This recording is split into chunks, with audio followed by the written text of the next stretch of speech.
la filosofía como madre de toda emancipación. ¿Por qué es Heidegger el más importante filósofo del siglo XX? Hay nazismo en Ser y Tiempo, Domingo Faustino Sarmiento, y el libro más excepcional, Facundo, Civilización y Barbarie, el gran libro sobre América Latina. Y lo que dice Sartre en una de sus más bellas frases: un hombre es lo que hace con lo que hicieron de él. Foucault va a decir: el hombre ha muerto. Si se piensa en filosofía, lo que se piensa es la totalidad.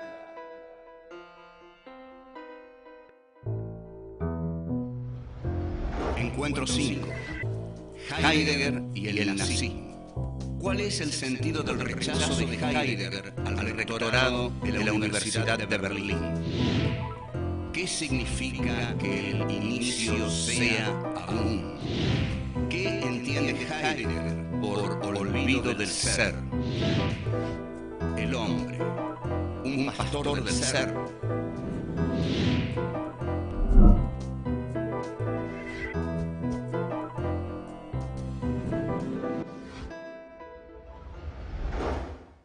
Vamos a ocuparnos hoy de la difícil, compleja y a veces triste o lamentable relación de Heidegger con el nacionalsocialismo. En 1933 Hitler es elegido canciller de Alemania. Hitler había llegado a esa posición con un andamiaje complejo de sus propias tropas. Entre ese andamiaje estaba la división entre las SA y las SS. Las SS estaban al mando de Heinrich Himmler y las SA al mando de Ernst Röhm. Las SA son los conocidos camisas pardas, los SS también son muy conocidos por sus uniformes negros y la calavera en la gorra. Los SA eran los que apoyaban la candidatura de Martin Heidegger para la Universidad de Friburgo. Antes, Heidegger había sido convocado para ser rector de la Universidad de Berlín. Aún no estaba el nacionalsocialismo en el poder. Cuando Heidegger es convocado para este puesto, la decisión que va a tomar es una decisión muy de Heidegger, una decisión que tiene mucho que ver con lo que para él le parece fundamental, es decir, el arraigo en la tierra, el arraigo en los campesinos que trabajan la tierra y la decisión de aquellos que tienen el contacto justamente con lo elemental, con la tierra. Que es la patria, el suelo. Entonces va a ver a un campesino, amigo suyo, se sienta junto a ese campesino. Heidegger dice que no pronuncian una sola palabra y que fuman sus pipas. Esas pipas, cada uno de ellos la ha hecho. Heidegger hizo su pipa, el campesino hizo su pipa. Entonces, no hablan, y de pronto, dice Heidegger, el campesino lo mira con sus ojos claros, o sea, un campesino bien ario, y le dice no. Heidegger se levanta y se va. Rechaza el ofrecimiento de la Universidad de Berlín. Esta cosa de depositar la sabiduría de la tierra, de la patria, de lo natural, en este campesino que fuma su pipa, este campesino de ojos claros, era muy nacionalsocialista. De hecho, los nacionalsocialistas exaltaban la tierra, la sangre, y también, en contradicción con esto, algo que Heidegger no aprobaba, que es la carrera armamentística, es decir, la tecnología armamentista que el Tercer Reich necesitaba, para lo cual estaba respaldado por las acerías Krupp y por muchas empresas mundiales. Entonces, digamos que hay en el nazismo una mezcla de veneración de la tierra, de lo propio, de lo elemental, pero también de la técnica moderna, que es la técnica bélica que le va a permitir a Alemania su expansión bélica. Entonces Heidegger rechaza la urbe, y se queda en lo que él llama en provincias. Al quedarse en provincias, acepta el cargo de rector en la Universidad de Friburgo en 1933, respaldado por las SA de Ernst Röhm.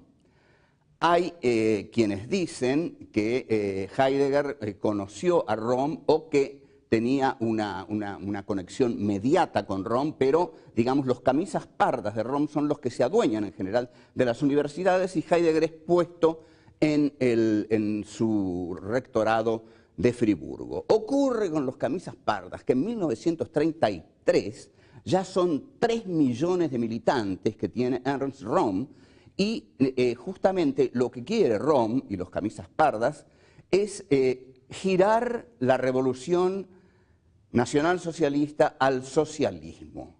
Entonces aparecen determinados funcionarios muy importantes como von Papen y dicen que nosotros no hicimos una revolución antimarxista para llevar ahora el nazismo al marxismo. Entonces, ¿qué es lo que hace Hitler? Resuelve la cuestión según su modo habitual, poco amable, digamos.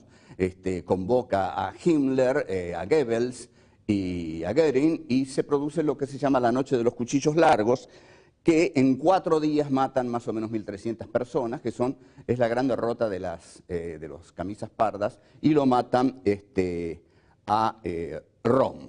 Ahora, Heidegger asume en 1933 y antes de asumir, poco antes, da un discurso en honor a un héroe alemán venerado por los camisas pardas, Albert Schweitzer. Había sido un héroe que había muerto en Francia, que había dado, digamos, su vida por la patria. Heidegger da un discurso muy alemán, muy denso, en realidad muy nacionalsocialista, y para cerrarlo, dice, ahora, así lo cierra, levantamos nuestra mano en silencio, y hace el saludo nazi. Aquí la cuestión que se presenta es la siguiente. ¿Sabía Heidegger lo que estaba pasando? ¿Estaba informado Heidegger? ¿Sabía Heidegger qué era el nacionalsocialismo? ¿Conocía la brutalidad del nacionalsocialismo? No podía desconocerla. No podía desconocer que el nacionalsocialismo era un movimiento racista, brutal, violento, belicista. Él va a decir que no conocía todavía la existencia de los campos de concentración. Vamos a detenernos en eso.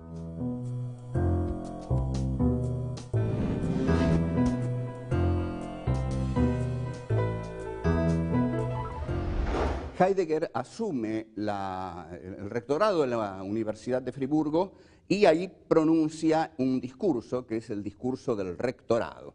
Estamos en 1933, en el discurso del rectorado lo van a escuchar todos, digamos, está lleno de banderas con cruces gamadas, camisas pardas y todo un estudiantado exaltado, entusiasta. Heidegger suprime la libertad académica, encarga una serie de trabajos físicos para los estudiantes y luego va a la parte, digamos, conceptual. Lo fundamental de la parte conceptual es una remisión a los griegos, tal como Heidegger no podía dejar de hacer, y la remisión a los griegos está condensada en una frase que es: el inicio es aún. ¿Qué significa que el inicio es aún? Esto significa para Heidegger que todavía Grecia mira a Alemania, que todavía los alemanes tienen la tarea de encarnar el espíritu de Occidente, que nació en el Mediterráneo, que nació en Grecia en el siglo V a.C., entre los filósofos helénicos. Ese inicio todavía es, esta es la grandeza de la frase, ese inicio todavía es. Debemos ser, dice Heidegger, debemos ser dignos de ese inicio porque nos miran, los grandes maestros griegos nos miran, y ese inicio incluso que es aún ha pasado sobre nosotros y es nuestra meta.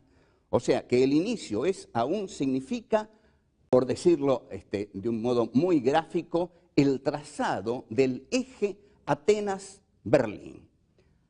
Heidegger termina el discurso del rectorado con una frase poderosísima, que él le atribuye a Platón, pero con un agregado propio de acuerdo a las circunstancias.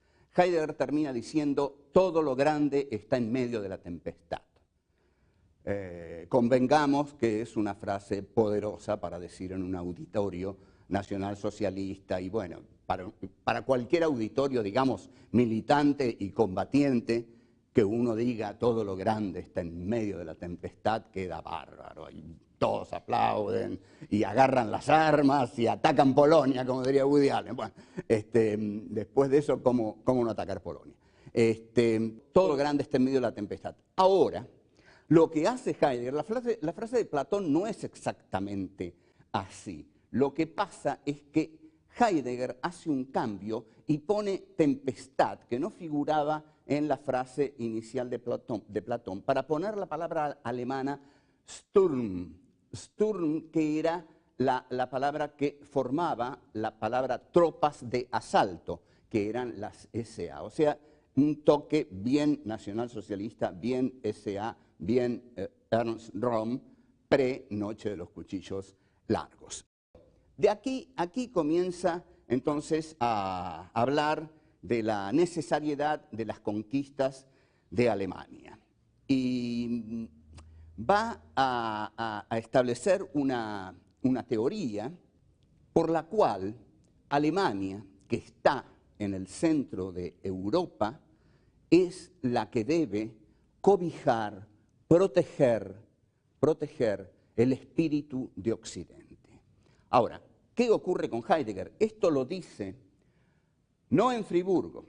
Heidegger dura poco menos o poco más de un año en el rectorado de Friburgo, pero no es esa su etapa de nacionalsocialismo, porque muchos dicen que su etapa de nacionalsocialismo solo duró 11 meses. No. En 1935, aparte, quiero hacer notar esto, Heidegger renuncia al rectorado de Friburgo pocos días antes de la Noche de los Cuchillos Largos. Qué notable, estaba informado, estaba muy bien informado, sabía lo que se venía. La cosa es que renuncia. Ocurre lo de los cuchillos largos, pero de todos modos da un seminario fundamental en 1935 que va a ser titulado Introducción a la Metafísica. El caso es que en la Introducción a la Metafísica Heidegger plantea, y lo vamos a desarrollar mejor, 3 polos: Rusia, Estados Unidos por un lado y Alemania, el espíritu de Occidente, en el medio.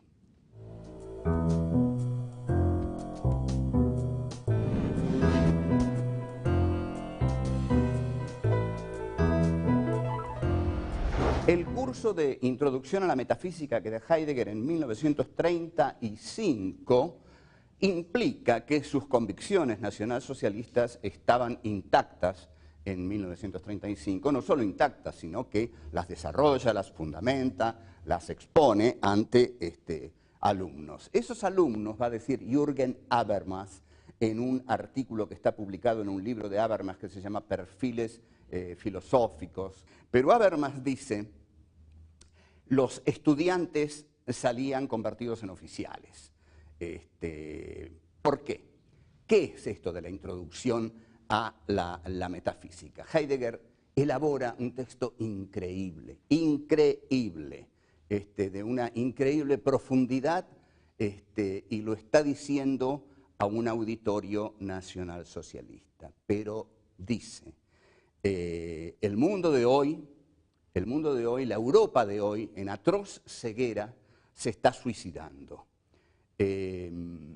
Cuando en el mundo el tiempo solo sea rapidez, cuando el tiempo solo sea rapidez, cuando el boxeador sea la gran figura de una nación, cuando las grandes masas llenen lugares para atronarse, para embrutecerse, cuando la simultaneidad nos permita escuchar un concierto en Tokio y un atentado en Londres, y cuando la existencia se haya devaluado, como hoy, Heidegger dice, entonces, como viejos fantasmas, van a volver las viejas preguntas. ¿Por qué? ¿Para qué? ¿Hacia dónde? Entonces dice, nosotros, Alemania, en este momento, somos la última posibilidad de Occidente, 1935. Estamos atacados, rodeados, acechados por una tenaza formada por el mercantilismo norteamericano y por la masificación soviética del hombre. Es decir, dice Heidegger, los norteamericanos o los americanos, como dice Heidegger, no esperemos que Heidegger diga norteamericanos, porque para Heidegger América del Sur más bien no existía. Pero los norteamericanos, dice Heidegger, viven devorados por el ente, por las cosas, por las mercancías, no dice mercancías, digamos, el mercantilismo. El mercantilismo norteamericano lleva a ese país a devorarse por la conquista de lo óntico, de lo ente. En la Unión Soviética el hombre es masificado por el colectivismo dictatorial. Entonces, Alemania está en el centro. La misión espiritual es de Alemania. Pero Alemania, dice Heidegger en un trabajo sobre Nietzsche, que está en Sendas Perdidas, Caminos de Bosque, Senderos del Bosque, la frase de Nietzsche, Dios ha muerto, dice, Alemania necesita espacio vital. Esta frase de espacio vital era una de las consignas de Hitler. Las conquistas bélicas, armadas de Alemania, tienen que ser conquistas espirituales. Somos el centro de Occidente y tenemos que salvar a la tierra de la devastación a que está siendo sometida por medio de la técnica. Heidegger es el pensador más actual en este sentido, porque es el que más advirtió que la técnica iba a devastar la tierra. Imaginen los ecologistas hasta qué punto son heideggerianos y no les importa nada lo que pueden llamar la chatarra nacional socialista. Se equivocó, dicen, bueno, se equivocó, ya vamos a ver todas las justificaciones. ¿Qué nos importa que se equivocó? Si es el tipo que dijo, esto en que vivimos ya no es la tierra, esto en que el hombre vive ya no es la tierra, la técnica está devastando la tierra, está aniquilando la tierra. El hombre ha olvidado al ser y se ha consagrado a la conquista y manipulación de los entes. Entonces hay una cosificación de la existencia, en la cual el hombre se pierde como hombre en la conquista de los entes y al hacerlo él se transforma en un ente, porque ya no está abierto a la posibilidad de un encuentro con el ser. Usted póngale al ser, llame al ser como lo que quiera. Yo siempre voy a pensar que el ser para Heidegger en última instancia es una entidad mística que puede ser en el Zen. Heidegger se acerca al Zen en sus últimos años, que puede ser Dios, o digamos lo absoluto, lo sagrado, ese lugar en el claro del bosque, va a decir Heidegger, en que uno se abre y se comunica con lo más auténtico. Pero el hombre ha olvidado esto, porque se ha consagrado a la conquista del ente. Quizás Heidegger vio en Alemania en 1933 la posibilidad de una actitud distinta con respecto a la técnica. Esto es lo que muchos dicen que vio, y él mismo lo dice en un reportaje que da en Der Spiegel, que vio en el nacionalsocialismo una relación más auténtica con respecto a la técnica, es decir, la técnica no como la devastación de la tierra, sino como el despliegue también del espíritu. pero el nacionalsocialismo no hizo eso.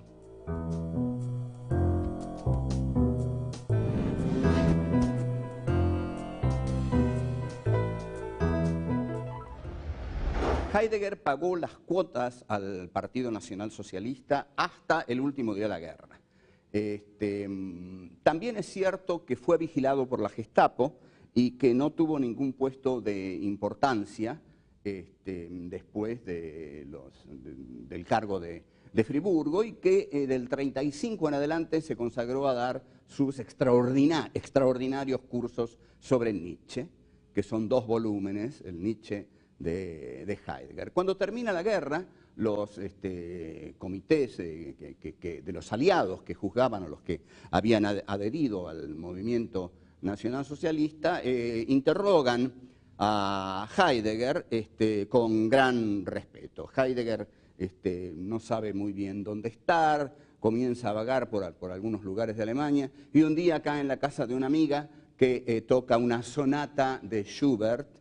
Heidegger la escucha y dice, esto no podemos hacerlo con la filosofía. Lo que comienza aquí, después del 45, es lo que se llama el silencio de Heidegger. Heidegger no responde, Heidegger no hace autocrítica, no responde a nadie. Da solo un reportaje a Der Spiegel para que se publique después de su muerte. Comienza a recibir algunas cartas un tanto duras, sobre todo de su viejo discípulo Herbert Marcuse. Herbert Marcuse, el conocido autor del Hombre Unidimensional. Bueno, Marcuse le critica a Heidegger una frase que Heidegger le había dicho. Auschwitz en 1933 no era visible, le dice Heidegger, y Marcuse le contesta, para usted sí, para usted era visible. Con lo que le está diciendo, bueno, para usted, que es la gran cabeza filosófica de Occidente, necesariamente era visible. Quien defendió a ultranza a Heidegger fue Hannah Arendt, quien dijo que Heidegger era como Tales o Anaximandro, no recuerdo bien quién, cualquiera de los dos pudo haber sido, que, bueno, como filósofo iba caminando, mirando a las estrellas para develar el misterio del universo, y se cayó en un pozo. Entonces, la defensa de Arendt es, con perdón de Arendt, pero es bastante tonta, porque yo creo que Heidegger no estaba tan distraído como para caer en un pozo, que efectivamente Marcuse tiene razón, Auschwitz debió haber sido visible para Heidegger. Lo que pasa es que Heidegger negó esas cosas del nacionalsocialismo. Filosóficamente, el siguiente paso fundamental de Heidegger es un texto breve que se llama Carta sobre el humanismo, en el cual Heidegger, muy enojado con el filósofo más célebre de ese momento, no de hoy un filósofo negado por las derechas filosóficas, Jean-Paul Sartre. Sartre da una conferencia a la que llama El existencialismo es un humanismo, y Heidegger le pide a Sartre que lo vaya a visitar a la Selva Negra, en Friburgo, donde Heidegger vive en su cabaña, y Sartre se niega, porque sabe que Heidegger lo invita para blanquearse, ¿no? Entonces Heidegger escribe la Carta sobre el humanismo, que es una crítica muy profunda, digamos, al trabajo de Sartre. La fórmula central de la Carta sobre el humanismo es que el lenguaje es la morada del ser y el hombre es su pastor. Es un texto antihumanista porque, como vemos, que el lenguaje sea la morada del ser y el hombre meramente el pastor del ser, se entiende se comprende aquí, en este punto, vemos cómo Heidegger saca al hombre del papel privilegiado que tenía en Ser y Tiempo. En Ser y Tiempo, el hombre era ese ser por el cual la pregunta por el ser venía al mundo, por decirlo así, ¿no? Era el ser ahí, el Dasein, el que se preguntaba por el ser. Al preguntarse por el ser ahí era el lugar de la pregunta por el ser, o sea, el ahí del ser, porque el Dasein es ese ente al cual en su ser le va el ser, dice Heidegger, o sea, le importa el ser. Al ser ahí le importa el ser, y porque le importa el ser se pregunta por el ser, y así aparece la temática por el ser. Ser y Tiempo, entonces, es un texto humanista, es un texto en el cual el hombre ocupa la centralidad, en tanto es el único ente que se pregunta por el ser. Este lugar del hombre es desplazado. Digamos, en Ser y Tiempo el hombre no era culpable de nada, al contrario, era ese ente justamente que convocaba la pregunta por el ser, que se la formulaba, que tenía, digamos, la valentía de hacerlo. Pero luego de Ser y Tiempo, el hombre pasa a ser culpable. ¿Culpable de qué? De haber olvidado al ser. Y aquí es cuando Heidegger se hace nazi. Aquí es cuando se hace nazi. Cuando declara al hombre culpable de haber olvidado al ser y dedicarse al dominio de los entes. Piensen bien esto, porque es un paso fundamental. El hombre en Ser y Tiempo es inocente y fundamental, porque es por él que la pregunta por el ser se formula. En el segundo Heidegger, el hombre es el hombre del dominio de la técnica, el hombre que se apropia de los entes y olvida al ser. O sea, el hombre es culpable. Entonces, viene la Carta sobre el Humanismo, el antihumanismo de Heidegger, y creo el nacionalsocialismo de Heidegger se puede explicar filosóficamente desde esta perspectiva. Bueno, nos despedimos aquí.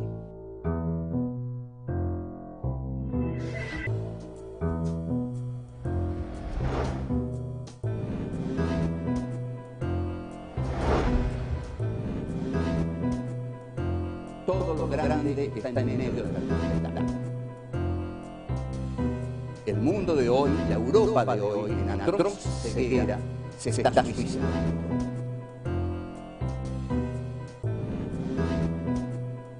Esto en que vivimos ya no es la tierra. Esto en que el hombre vive ya no es la tierra. La técnica está devastando la tierra, está aniquilando la tierra.